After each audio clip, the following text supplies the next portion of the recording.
So the kind of therapy I do is called cognitive behavioral therapy, which is the basic premise of it is that our cognition, our thinking about things, has the basic motivation for feelings, the basic cause and effect is that if we're thinking incorrectly, if we're making thinking errors, if we're distorted, if we're overthinking and getting very, very anxious, if we're catastrophizing, which is one of the biggest things people do, catastrophizing, it causes depression, it causes anxiety, it causes a lot of things. So in cognitive behavioral therapy, we start by challenging that kind of thinking.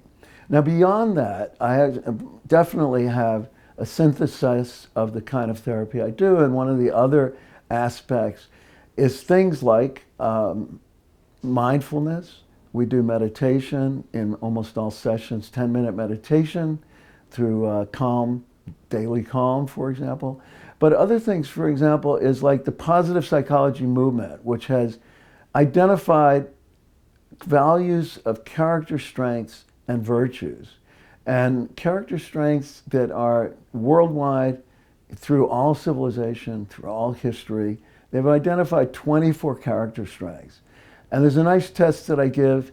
And the point of it is when you find out what your central 5 top character strengths are, you can begin to expand them, begin to use them more, and begin to make them implicit in the work you do, or explicit actually, in the work you do. That you can use that as a basis for your career, for relationships, and so forth.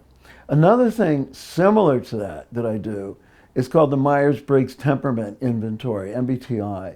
And that identifies 4 spectrums, and you get a sense of what kind of people you can easily relate to, but also it's also about learning how to get along with people who are very different. And so it's very valuable with parent-child stuff, very valuable with couples, very valuable in work situations, and so forth. Overall, the whole point of what I'm talking about is based around Abraham Maslow, the famous psychologist, who talked about the hierarchy of needs and talked about what it takes to reach one's potential. So I'm trying to help people move up the ladder and try to reach their potential. And there's no quick fix.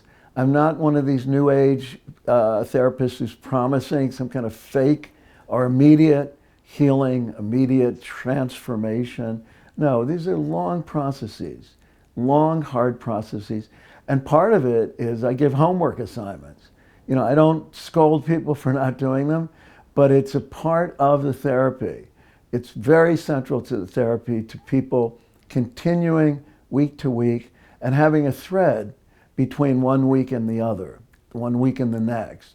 So overall, we're talking about a synthesis of positive psychology, cognitive behavioral therapy, some mindfulness work, existentialism I throw in there. There's just a lot of things that I bring to the fore and bring it in a way that reaches people on their own level, whatever level they're at. I mean, I have people on the autistic spectrum.